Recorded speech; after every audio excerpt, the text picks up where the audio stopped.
Selamat datang di HT Nusantara. Salam bebas waktu, bebas uang, dan selalu positif dalam segala hal. Halo, selamat datang di video ini. Hari ini kita akan membahas tentang berkelimpahan dan sukses. Bukan sekadar angka, jabatan, atau pengakuan dari luar, melainkan kondisi hidup yang terasa selaras, tenang, dan bermakna. Ketika dijalani dengan kesadaran penuh. Banyak orang berpikir bahwa sukses datang dari keberuntungan atau kesempatan instan. Mereka mengejar hasil besar tanpa memperhatikan arah hidupnya dan sering merasa lelah, kosong, atau kehilangan makna meski terlihat berhasil. Padahal, berkelimpahan yang sejati lahir dari cara kita menata hari-hari kecil, dari keputusan sederhana yang diambil dengan kesadaran, dan dari kebiasaan yang selaras dengan nilai batin. Bayangkan bangun di pagi hari dengan niat yang jelas. Cara kita merespon masalah, menyelesaikan tugas, atau sekadar menghadapi rutinitas sehari-hari, mempengaruhi arah hidup lebih dari yang kita sadari. Keputusan kecil yang konsisten membentuk pondasi yang kokoh, membuat langkah-langkah berikutnya lebih ringan dan terarah. Banyak orang terburu-buru mengejar pencapaian besar. Mereka merasa harus selalu lebih cepat, lebih tinggi, dan lebih terlihat, tanpa menyadari bahwa ritme batin yang selaras lebih penting daripada kecepatan. Ketika langkah tidak selaras dengan arah yang jelas, hasil besar sekalipun cepat terasa habis, dan energi batin terkuras tanpa disadari. Di video ini, kita tidak akan membahas jalan pintas atau janji instan. Yang akan kita pelajari adalah bagaimana menata hidup dari dalam, agar setiap langkah terasa ringan dan keputusan lahir dari kesadaran, bukan dari tekanan atau rasa takut tertinggal. Saat hidup dijalani dengan kesadaran, pikiran tidak lagi penuh tuntutan. Langkah menjadi lebih mantap, dan rasa tenang perlahan hadir di setiap hari. Berkelimpahan tidak lagi sesuatu yang dikejar, melainkan sesuatu yang tumbuh seiring kita menjaga arah hidup. Kita akan melihat bagaimana berkelimpahan mulai terasa dari kebiasaan sederhana, bukan dari pencapaian luar. Bagaimana keputusan kecil yang sering dianggap sepele sebenarnya membentuk pondasi kehidupan yang stabil dan bermakna. Dan bagaimana memahami ritme hidup kita sendiri adalah kunci agar sukses tidak menjadi beban, melainkan pengalaman batin yang tenang dan memuaskan. Selama beberapa menit ke depan, kita akan menelusuri perjalanan ini secara bertahap. Kita akan belajar bagaimana menata hari-hari, menata keputusan, dan menata energi batin, sehingga berkelimpahan dan sukses hadir secara alami, tanpa paksaan dan tanpa kehilangan diri sendiri. Mari kita mulai perjalanan ini dengan pikiran terbuka, dengan hati yang siap menerima refleksi, dan dengan kesadaran bahwa setiap langkah kecil memiliki arti. Saat kita membicarakan berkelimpahan, banyak orang langsung berpikir tentang harta, jabatan, atau pengakuan dari luar. Padahal sebelum semua itu terlihat, ada satu hal yang lebih penting. Cara kita menata hidup sehari-hari. Cara kita bangun di pagi hari, merespon masalah kecil, atau menghadapi tantangan tanpa panik membentuk pola batin. Setiap keputusan kecil membentuk arah langkah berikutnya. Jika hari-hari dijalani secara terburu-buru, penuh tekanan, atau tanpa kesadaran, hasil besar sekalipun cepat terasa habis karena tidak ditopang oleh ketenangan batin. Bayangkan seseorang yang bekerja keras sepanjang minggu, tetapi setiap harinya dipenuhi kecemasan, perbandingan, dan tekanan. Mereka sering berpikir, "Aku belum cukup," atau "Aku harus lebih cepat."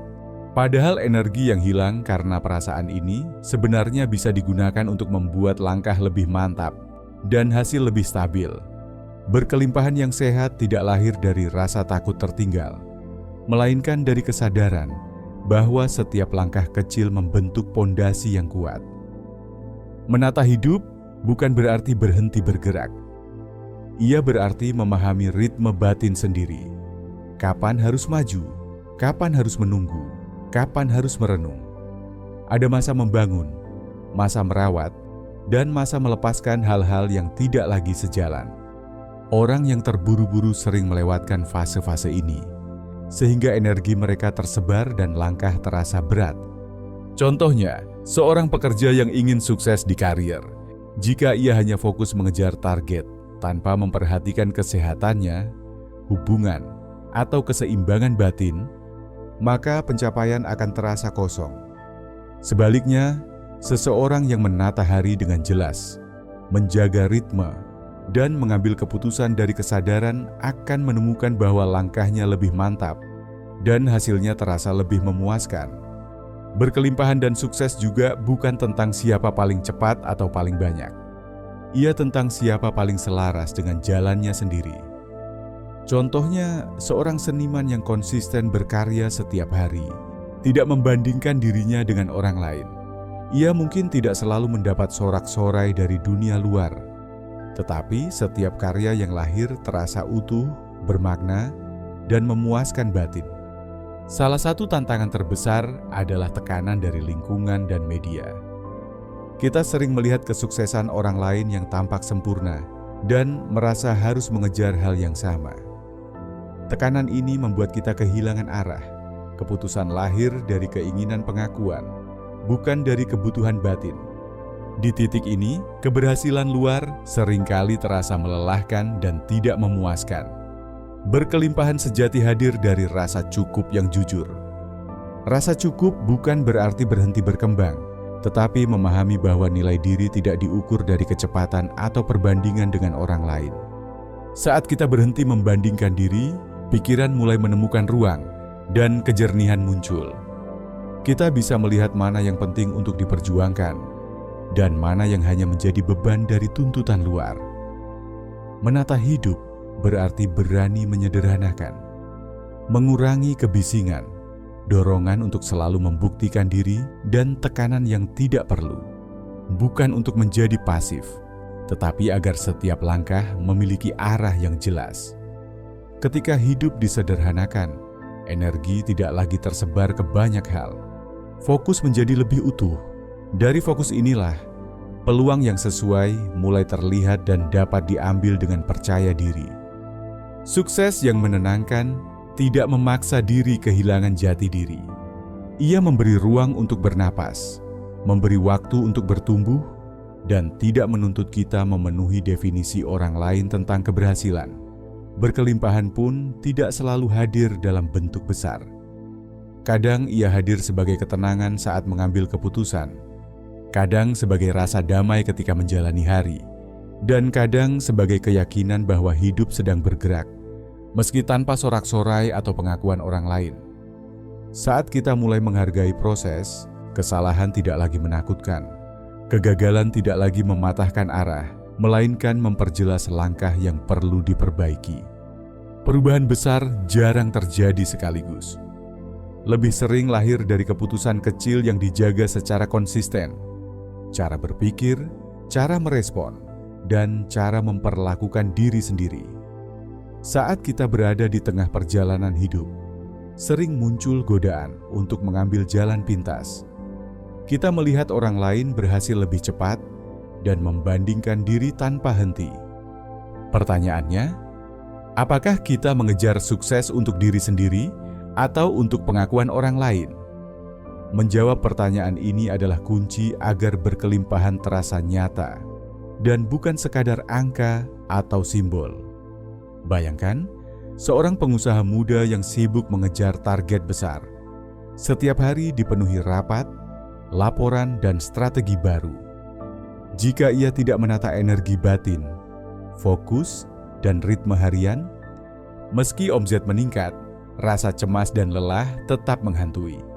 Sebaliknya, pengusaha yang sama dengan kesadaran tinggi dalam setiap keputusan, merawat diri, menetapkan prioritas, dan menjaga hubungan dengan orang-orang sekitar, akan merasakan keberhasilan yang lebih stabil dan memuaskan. Berkelimpahan sejati lahir dari kesadaran dan konsistensi. Ia bukan tentang seberapa cepat kita sampai, tetapi seberapa selaras langkah dengan tujuan batin. Setiap keputusan kecil, dari menata pagi hingga cara menghadapi konflik, menjadi batu loncatan bagi hasil yang lebih besar. Pertimbangkan contoh sederhana. 2 orang menabung untuk tujuan yang sama. Satu selalu terburu-buru, memaksakan diri dan stres karena target terlalu tinggi. Satu lagi melakukannya dengan ritme stabil, menilai kebutuhan dengan bijak, dan menyesuaikan langkah saat ada hambatan. Siapa yang lebih menikmati perjalanan? Siapa yang lebih merasakan ketenangan batin? Jawabannya jelas. Konsistensi dengan kesadaran mengalahkan kecepatan tanpa arah. Menata hidup juga berarti memahami kapan harus melepaskan. Bukan semua hal penting untuk dikejar sekaligus. Ada masa untuk membangun, masa untuk merawat, dan masa untuk membiarkan sesuatu berlalu. Tanpa pelepasan, energi kita tersebar dan hasil terasa semu. Dengan pelepasan yang bijak, fokus tetap terjaga, dan peluang yang selaras dengan tujuan batin lebih mudah terlihat. Banyak orang gagal merasakan berkelimpahan karena tekanan dari media dan lingkungan. Kita selalu melihat kesuksesan orang lain yang tampak sempurna dan merasa kurang. Tekanan ini seringkali memaksa kita bertindak bukan dari kesadaran, tetapi dari rasa takut atau keinginan pengakuan. Padahal berkelimpahan lahir dari rasa cukup yang jujur, bukan dari perbandingan. Pertanyaannya, bagaimana kita bisa menumbuhkan rasa cukup ini? Dengan menghargai proses, bukan hanya hasil. Dengan memberi diri sendiri ruang untuk belajar dari kesalahan, dan melihat kegagalan sebagai petunjuk arah, bukan sebagai akhir perjalanan. Dengan kesadaran ini, setiap langkah menjadi bagian dari pondasi yang kokoh, dan hidup terasa lebih ringan serta penuh makna. Berkelimpahan bukan selalu hadir dalam bentuk besar atau spektakuler. Kadang ia hadir sebagai ketenangan saat mengambil keputusan. Kadang sebagai kepuasan sederhana saat menjalani hari. Kadang sebagai keyakinan bahwa hidup bergerak sesuai ritme sendiri, meski tidak ada sorak-sorai atau pengakuan dari orang lain. Kunci dari semua ini adalah kesadaran dalam tindakan sehari-hari. Setiap tindakan, sekecil apapun, bila dilakukan dengan kesadaran dan niat jelas, menjadi batu loncatan menuju hidup yang lebih selaras, lebih tenang, dan lebih bermakna. Saat kita menata hidup seperti ini, sukses dan berkelimpahan hadir bukan sebagai beban, tetapi sebagai pengalaman batin yang kaya dan stabil. Sekarang kita sampai pada bagian penutup perjalanan ini. Berkelimpahan dan sukses bukanlah perlombaan atau perbandingan. Ia bukan tentang siapa yang paling cepat atau paling banyak. Ia adalah hubungan kita dengan hidup, dengan cara kita menata langkah, dengan kemampuan kita menjaga keseimbangan batin dan kesadaran diri. Saat kita berhenti menekan diri untuk selalu terlihat berhasil, hidup memberi ruang untuk bernapas, untuk merasakan setiap momen.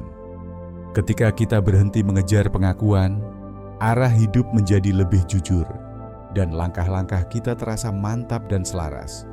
Menata hidup berarti memberi waktu pada diri untuk hadir sepenuhnya. Hadir dalam keputusan, hadir dalam proses, hadir dalam setiap langkah, meski hasilnya belum sepenuhnya terlihat. Berkelimpahan sering hadir sebagai pengurangan, bukan penambahan. Mengurangi beban yang tidak perlu, mengurangi tuntutan dari luar, mengurangi suara yang membuat kita ragu pada diri sendiri. Sukses yang sejati memberi ruang untuk bernapas, memberi ketenangan dalam menjalani hari, dan membangun keyakinan bahwa hidup tidak perlu selalu dibuktikan. Jika hari ini kamu sedang menata hidup, merapikan arah, atau sekadar mencoba memahami langkah berikutnya, itu sudah berarti setiap upaya untuk hidup dengan lebih sadar adalah bagian dari berkelimpahan itu sendiri. Biarkan hidup bergerak sesuai ritmenya, biarkan proses membentuk kedewasaan, dan biarkan hasil datang sebagai konsekuensi alami dari arah yang jujur. Berkelimpahan dan sukses tidak perlu dikejar dengan paksaan. Ia tumbuh saat hidup dijalani dengan kesadaran, ketenangan, dan kesetiaan pada jalan yang kita pilih sendiri. Terima kasih telah menonton dan menyimak perjalanan ini. Semoga setiap langkah kecil yang kamu ambil dari sekarang membawa hidupmu lebih selaras, lebih tenang, dan penuh makna.